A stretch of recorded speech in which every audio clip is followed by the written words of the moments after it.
오늘 저는 여러분들께서 주일에 이렇게 예배하는 자리에 빠지지 않고 나와서 예배 드리면 제가 오늘 이 자리에 만나는 여러분의 얼굴을 뵈면 그래도 안심이 됩니다. 여기서는 지금 앉아 계시지만 우는 분도 계시고 기쁜 분도 계시고 여러 형편에 계시겠지만 그래도 일단 예배 자리에 오시면 그래도 안심이 됩니다. 우리는 잘 모르지만 이규수 장로님도 오셔서 참 반갑습니다. 거의 돌아가실 뻔 하다가 돌아오신 거죠. 그죠? 예, 우린 잘 모르잖아요. 그죠? 좀 힘들다가 오셔서 그래도 다행입니다. 일일이 다 알지는 못하지만 여러 형편에서 그래도 예배 자리에 참석하시면 그래도 아직은 살아있다 이런 얘기가 되겠죠. 아주 전설적인 인물 찰리 채플린 여러분 아시죠? 그분이 이렇게 유명한 말을 남긴 것 중에 제가 늘 기억하고 있는 한마디가 있습니다. 인생은 가까이서 보면 비극이지만 멀리서 보면 희극이다. 우리 인생은 가까이서 보면 뭐 별로 좋은 거 없어요. 비극 같은데 그래도 큰 그림으로 멀리서 보면 희극이다 이런 말인데요. 요즘 우리가 살아가는 형편을 보면 정말로 그런 것 같습니다. 멀리서 바라보면 웃는 것 같은데 가까이 가보면 울고 있는 사람을 발견할 수가 있습니다. 겉으로 보면 이렇게 멀쩡한데 속을 들여다보면 가슴이 답답하고 이렇게 피멍이 든 사람도 있지요. 남들이 보면 아무 문제가 없어 보이는데 사실은 혼자서 남몰래 절망과 씨름하며 살아가는 사람들도 있습니다. 우리 교회 청년들만 봐도 그렇습니다. 젊어서 부럽고 씩씩하게 잘 뛰고 이렇게 놀러도 다니고 해서 우선은 보기는 좋은데 사실은 그 깊이 들어가 보면 나름 힘겨운 나날들을 보내고 있구나 하는 생각을 참 많이 합니다. 공부하랴 일하고 이렇게 2잡 3잡 이렇게 해가면서 이렇게 살아가는 모양들 보면 참 수고가 많구나 하는 생각을 하지 않을 수가 없습니다. 뿐만 아니고 여기 계신 우리 어르신 여러분들도 마찬가지인 것 같습니다. 하루하루 살아가는 것, 살아가는 것보다는 그냥 어쩔 수 없이 살아내는 것이라 해야 더 맞겠죠. 하루하루 살아내기가 그렇게 쉬워 보이지 않습니다. 특히 이민자로 이렇게 이 땅에서 낯선 땅에서 살아가는 나그네 인생이 가벼워 보이지 않습니다. 오늘 본문도 이런 비슷한 배경을 가지고 있습니다. 사울 왕이 다윗을 죽이려고 할 때 다윗이 산으로도 도망가 보고 들로도 피해 보았지만 죽이려고 하는 사람들이 점점 포위망을 좁혀오니까 동굴 속으로 이렇게 피신을 했던 그 내용을 배경으로 하고 있습니다. 동굴에 피했지만 안전한 곳 같지만 사실은 다시 나갈 길을 찾지 못하면 그곳은 동굴은 이렇게 막다른 골목뿐인 도관의 든지 같은 그런 곳이 바로 동굴이죠. 입구로 돌아가면 내가 들어왔던 곳으로 나가면 잡으려고 나를 죽이려고 하는 사람들이 지키고 있고 자꾸 안쪽으로 갈수록 이렇게 빛도 없고 세상과 단절되고 습기는 습하고 이렇게 점점 더 이렇게 막다른 골목뿐인 것이 동굴 아니겠습니까? 그래서 오늘 다윗은 동굴에 갇힌 자기 신세를 자기 처지를 이렇게 표현하고 있습니다. 4절에 보시면 내 영혼이 사자들 가운데서 살며 내가 불사르는 자들 중에 누워있다. 얼마나 그랬으면 그들의 이는 창과 하슬이요 그들의 혀는 날카로운 칼과 같다 이렇게 표현하고 있습니다. 이와 같이 다윗은 세상 모든 것들과 단절되어서 불안하고 또 절망과 좌절이 있는 그런 막다른 골목이라고 할 수 있는 동굴 안에 갇혀 있습니다. 어쩌면 우리도 이 세상을 살아가다 보면 이렇게 다윗과 같은 동굴에 갇혔다 할 만한 그런 때를 만나기가 쉽습니다. 이렇게 병이 들어서 고칠 수 없다 하는 의사의 진단을 내리면 불안하고 공포가 엄습해서 하나의 동굴이 되죠. 거의 딱 불안 속에, 공포 속에 갇히고 말지요. 열심히 살아도 형편이 더 이상 나아지지 않으면 실망의 동굴에 갇히기도 합니다. 자녀들이 내 마음같이 잘 되지 않으면 어떤 동굴에 갇히겠어요? 눈물로 세월을 지내는 눈물의 동굴에 갇히기도 하지요. 이런 것은 제가 다 경험해서 하는 이야기입니다. 다 겪어본 이야기예요. 세월이 아무리 흘러도 남편은 그냥 맨날 그 모양이고, 세월이 아무리 가도 부인, 아내도 맨날 잔소리하는 그 사람으로 이렇게 여전히 변화없는 모습을 보고 불신과 불안만 쌓일 때, 그때는 여러분 어느 동굴에 갇힙니까? 한숨만 쉴 수밖에 없죠. 바꿀 수도 없고 이렇게 한숨만 쉬는 한숨의 동굴에 갇히기도 하죠. 여러분, 이런 절망 가운데서 마치 막다른 골목 같은 그런 동굴에 갇혔어도 다시 일어서고 살아나서 다시 시작하려면 어떻게 해야 하겠습니까? 이런 동굴과 같은 절망 속에서도 다시 시작하려면요, 그곳에서 하나님을 찾아야 합니다. 오늘 다윗을 보면요, 분명히 동굴에 갇혔지만 1절에 보면 이렇게 되어 있습니다. 하나님이여 내게 은혜를 베푸소서, 내게 은혜를 베푸소서. 내 영혼이 주께로 피하되 주의 날개 아래서 이 재앙들이 지나가기까지 피할 것입니다. 동굴에서 다윗이 하는 일은 하나님을 기억하고, 하나님 내게 은혜를 베풀어 주십시오. 나 좀 불쌍히 여겨주시고 은혜를 베풀어 주십시오. 거기서 뭐 나갈 구멍을 찾거나 다른 무엇을 하는 게 아니라 그곳에서 세상과는 다 단절되었지만 자기 자신을 지금 하나님과 연결하고 있는 것을 볼 수가 있지요.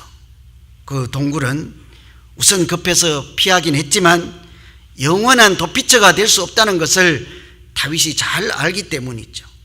아시다시피 동굴은 모든 것으로부터 단절된, 고립된 장소예요. 세상으로부터도 단절이 되었어요. 한치 앞을 알 수 없는 곳이 동굴 속이라 할 수 있습니다. 그러나 그곳에서 다윗은 모든 것으로부터 단절된 그 순간 두려움이 아니라 하나님을 찾고 은혜를 구하기 시작했던 것이죠. 하나님이 진정한 피난처가 될 수 있다는 사실을 알기 때문인 것입니다. 우리가 믿음으로 산다고 하는 것은 이 세상에서 고난이 없거나 고난을 제거하는 것이 아니라 그 고난을 잘 사용하며 살아가는 것입니다. 살다가 보면 인생에서 피할 수 없는 그런 고통과 절망의 동굴에 갇히기도 하고 눈물의 동굴에 빠질 때에 하나님이 그 고난을 내게로부터 좀 가져가십시오. 이 고난을 없게 해주시고 내가 이 고난으로부터 벗어나게 해주십시오. 이렇게 기도하는 것이 믿음으로 살아가는 것이 아니라 오히려 그 고난의 자리에서 다시 시작할 수 있도록 하나님의 소리를 듣게 해 주십시오.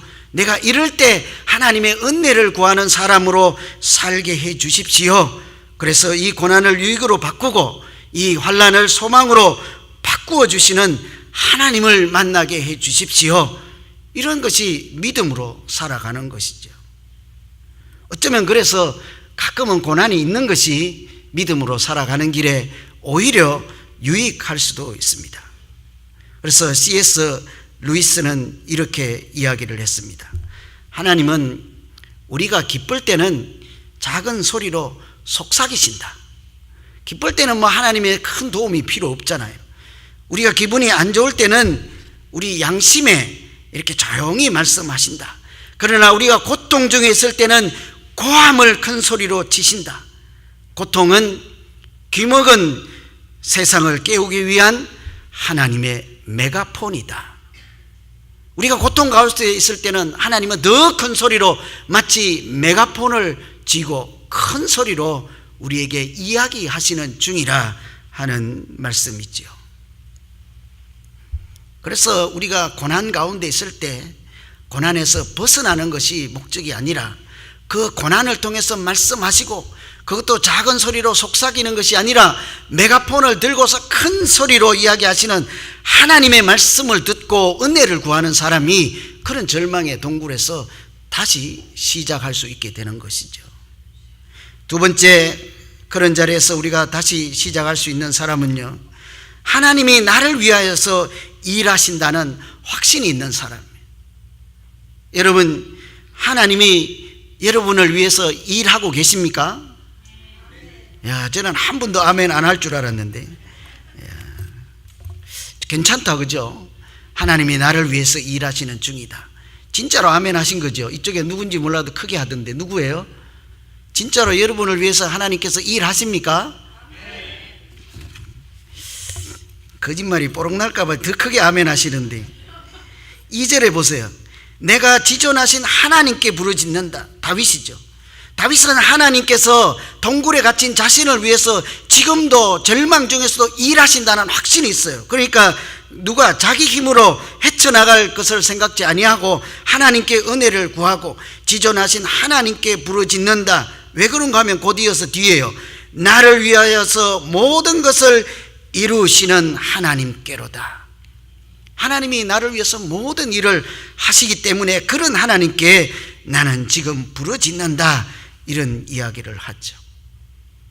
우리가 이 세상을 살아가면서 고통과 절망 중에 있을지라도 하나님이 나를 위해서 일하신다는 확신만 있으면 절대로 절망하지 않고 포기하지 않고 계속 살아갈 수 있는 힘을 하나님께로부터 다시 얻을 수 있지 않겠습니까? 그래서 이런 것을 영어로 이 구절을 보면요, God accomplish all things for me. 하나님이 모든 일을 한다. 그까지는 뭐 동일한데요. For me, 나를 위해서 모든 것을 한다. 하나님이 His purpose를, 그의 목적하신, 그의 계획하심을 나를 위해서 하신다. 저는 이런 이야기를 읽으면 이 사람 좀 착각이 심하다. 하나님이 어떻게 자기를 위해서 모든 것을 한다. 그래도 아멘 하시겠습니까, 여러분? 옆 사람이 욕할 텐데요. 아니, 뭘 권사님을 위해서 하나님이 모든 걸 하시겠어요? 저렇게 착한 분들을 위해서 모든 것을 하시겠지, 뭔 장로님을 위해서 모든 일을 하시겠어요? 이런 생각을 할 수 있거든요. 그런데요, 우리가 흔히 잘 아는 말씀이 있어요. 하나님을 사랑하는 자, 곧 그의 뜻대로 부르심을 입은 자에게는 뭐예요? 그 뒤에 모든 것이 합력하여 선을 이룬다.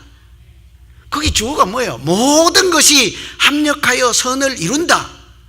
하나님의 소리는 없어요, 거기에. 모든 것이 저절로 합력해서 좋은 일을 만들어 간다, 이런 식으로 이렇게 들리는데, 사실은 이 구절도 영어로 살펴보면요, God works in everything. 하나님이 모든 것 가운데서 일하신다. For those who love God. 하나님을 사랑하는 자를 위해서. 이 말씀은 우리가 생각하는 대로 모든 것이 사물이나 사건이 저절로 합력하여서 나를 위해서 작용하는 것이 아니라 하나님께서 모든 것에 개입하시고 크고 작은 일을 가운데서 나를 위해서 역사하신다, 이렇게 해석할 수 있는 말씀인 거예요. 그 해석이 바른 해석이죠. 그러니까 영어가 한글보다 더 잘 번역해 놓은 말씀이라 할 수 있죠. 여러분, 하나님은 나를 위해서 일하시고 모든 것 가운데서 역사하셔서 하나님을 사랑하는 자를 위해서 지금도 일하시는 중인 줄로 믿습니다. 그래서 잠언에는 이렇게 얘기하죠. 그러니까 범사의 여호와를 인정하라. 그리하면 그가 내 길을 지도하시리라. 범사란 것이 뭐겠습니까? 모든 일 아니겠어요? 우리가 지금 살펴보았던 대로 실패의 자리, 고통의 자리, 눈물의 자리에서도 하나님은 여전히 내 길을 지도하시고 하나님을 신뢰하는 자리, 그런 자리에 있는 사람들을 위해서 역사하신다는 말씀이죠. 이런 사람이 동굴에 갇혀서도 다시 시작할 수 있게 되지 않겠습니까? 구약 성경에 나오는 욥을 여러분 잘 알고 계시죠? 욥기. 건강을 잃었습니다. 재산을 잃었습니다. 사랑하는 자녀들을 다 잃었잖아요. 정말 세상을 더 이상 살고 싶지 않은 그런 사람이 욥과 같은 사람이지 않겠습니까? 그러니까 친구들이 와서 뭐라고 그래요? 하나님 안 계신다. 네가 그렇게 하나님 잘 믿어봐도 아무 소용없다. 하나님 그렇게 잘 믿어도 재산 뺏어가지, 자녀들 다 뺏어가지, 너에게 가지고 있는 즐거움, 쾌락 모든 거 다 뺏어가니 하나님은 안 계신다. 믿어도 소용없다. 이런 얘기를 하죠. 거기다 한술 더 뜨죠. 누구가 그래요? 부인이 찾아와서, 아내가 찾아와서 차라리 내가 보기에는 하나님 욕하고 죽는 것이 낫겠다. 그냥 하나님 욕이나 하고, 그런 네가 믿는 생각하는 그런 하나님 없습니다. 이런 얘기를 할 때 욥이 뭐라고 합니까? 하나님은 여전히 나를 위해서 일하십니다. 그분은 나를 단련하여서 정금과 같이 지금 나를 새롭게 빚어주고 있는 중이십니다. 그 중에 하나님이 자기를 붙잡고 지금 자기를 단단하게 단련하고 점검과 같이 새로 빚어서 내놓을 것이라 하는 그런 일을 하시는 중이라 이런 고백을 하잖아요. 그런 사람은요, 동굴에 갇혀도 다시 그 인생을 시작할 수 있죠. 욥이 그래서 다시 점검과 같은 인생을 새로 시작하잖아요. 욥만, 성경책에만 이런 이야기가 나오겠습니까? 저는 오래전에 읽었던 책 한 권을 잊어버릴 수가 없습니다. 그래서 책꽂이에 꽂아놓고 늘 제가 어려우면 그 책 제목이라도 다시 한번 자꾸 봐요. 참 위로가 되는 책이에요. 살아온 기적, 살아갈 기적. 여러분 혹시 읽어보셨습니까? 자기가 살아온 것이 기적이에요. 앞으로 살아가는 것도 하나님이 베푸시는 기적으로 자기가 살아갈 수밖에 없는 그런 형편인 거예요. 이 사람은 서강대 교수였죠. 장영희 교수인데 여자분인데 아주 몸매도 가냘퍼요. 체구도 조그만하고 아주 살아가기 자체가 힘든데 거기에다가 척추암이 걸린 거예요. 못 걷죠. 항암 치료를 하고 휠체어를 타고 목발을 짚고 이렇게 살아갈 수밖에 없는 아주 이렇게 연약한 여성인데요. 그런 몸을 이끌고도 공부를 하겠다고 미국에 있는 뉴욕 주립대학으로 유학을 온 거예요. 얼마나 고생하고 힘이 들었겠어요. 앉아 있기도 힘든데 박사학위 공부를 하자니 웬만하면 중단했을 것입니다. 그러니까 그 나중에 자기 인생을 이거는 기적이다. 살아온 것도 기적이고 앞으로 살아가는 것도 기적이 아니면 불가능하다. 이런 이야기를 하잖아요. 그 6년 만에 그래도 논문을 마쳤어요. 잘 써가지고 논문을 들고 이제 교수님께 갖다 제출하기만 하면 되는 거예요. 이제 친구하고 나 논문 제출하고 박사학위 받고 한국으로 간다 이러니까 친구가 너무 이제 헤어지기 아쉬우니까 가는 길에 학교로 논문 갖다 제출하는 길에 우리 집에 잠깐만 들려서 차만 한 잔 마시고 가라. 그러니까 그 친구 뿌리칠 수 없잖아. 그러니까 그 집에 가갖고 차 한 잔 마시고 10분 뒤에 출발하려고 딱 앉아 있는데 그 집 10살 먹은 딸이 쫓아 들어오는 거예요. 엄마, 누가 차 트렁크에서 가방 가지고 달아놨어. 내 논문 하면서 그 자리에서 기절해버리잖아요. 그때는 컴퓨터에 저장한 거 없었어요. 쓴 게 다야. 다시 프린트아웃 못해. 그러니까 내 논문 하면서 기절했어. 기숙사로 돌아와서는 동굴을 만드는 거예요. 커튼 치고 불 끄고 안 먹고 이렇게 삶을 포기하고 닷새 동안 그렇게 누워 있는데 커튼 가운데 조그마한 틈 사이로 어느 날 햇빛 한 줄기가 들어오는 거예요. 거기에서 거울 앞에서 자기 모습을 보는데 자기 속에서 이런 소리, 세미한 소리가 들리더라는 거예요. 괜찮아. 다시 시작하면 되잖아. 기껏해야 논문인데 너 살아있잖아. 암 걸렸던 사람이잖아요. 살아있으면 된 거 아니에요. 무슨 논문 박사학위가 소중하겠어요. 살아온 것도 기적이라고 할 수밖에 없는 그런 형편인데, 그러니까 그 안에서 하나님이 주신 소리겠죠. 괜찮아. 기껏해야 논문인데 너 아직도 살아있잖아. 그래서 이 사람이 힘을 내고 다시 논문 쓰는데요, 1년 만에 또 논문을 다시 써요. 그리고 그 논문 첫 페이지에 이렇게 썼습니다. 나에게 다시 시작하는 법을 가르쳐준 도둑에게 감사를 드린다. 야, 저는 이 구절을 참 잊지 못해요. 가까이서 보면 비극인데 멀리서 보면 희극이다 하는 말처럼요, 나에게 다시 시작하는 법을 가르쳐준 도둑님에게 감사드린다. 나 이 도둑 존경스러워. 여러분, 도둑이 존경스러워요. 그 가운데서 다시 시작하는 법을 들은 하나님이 메가폰으로, 고난의 메가폰으로 말씀해 주시는 그 소리를 들은 그 듣게 도둑이 도와준 거잖아요. 여러분, 좌절과 절망과 눈물의 동굴에 갇히는 것 그 자체는 괜찮아요. 아직 불행이라고 할 수 없어요. 그러나 동굴에 갇혀 있음에도 불구하고 다시 시작하는 법을 가르쳐 주실 하나님이 없는 사람은 정말 불행한 사람이. 고난이, 그 어려운 동굴이 하나님의 메가폰임에도 불구하고 하나님의 그 큰 소리를 듣지 못하는 사람이 사실은 불행한 사람인 거예요. 고난의 동굴에 갇혔을 때, 그때는요 하나님을 찾아야 하는 때인 것입니다. 하나님은 사랑하는 자녀들을 고아처럼 그냥 버려두지 않습니다. 여러분, 십자가는 예수 그리스도의 고난의 옷 아니겠습니까? 하나님은 그 아들 독생자에게 고난의 옷을 입히시고 우리 가운데 보내셔서 하나님의 메가폰으로 우리를 사랑하시고 지키시고 모든 것 가운데서도 나를 위해서 일하시는 하나님이시라는 사실을 우리에게 말씀하시는 주인 줄로 믿습니다. 그런 하나님을 만나시고 그 소리를 듣기만 하면 우리는 언제든 다시 시작할 수 있게 되겠죠. 여러분, 말씀을 정리합니다. 인생을 살다가 보면 누구라도 절망의 동굴에 갇힐 수가 있습니다. 질병 때문에 불안과 공포의 동굴에 갇히기도 하고, 자녀들 때문에 실망의 동굴이나 눈물의 동굴에 갇히기도 하고, 삶의 형편 때문에 한숨의 동굴에 갇힐 수도 있습니다. 먹고 사는 문제 때문에 포기의 동굴에 갇힐 수도 있습니다. 그 어떤 동굴에 갇힐지라도 그런 고난은 저절로 유익으로 바뀌지 않습니다.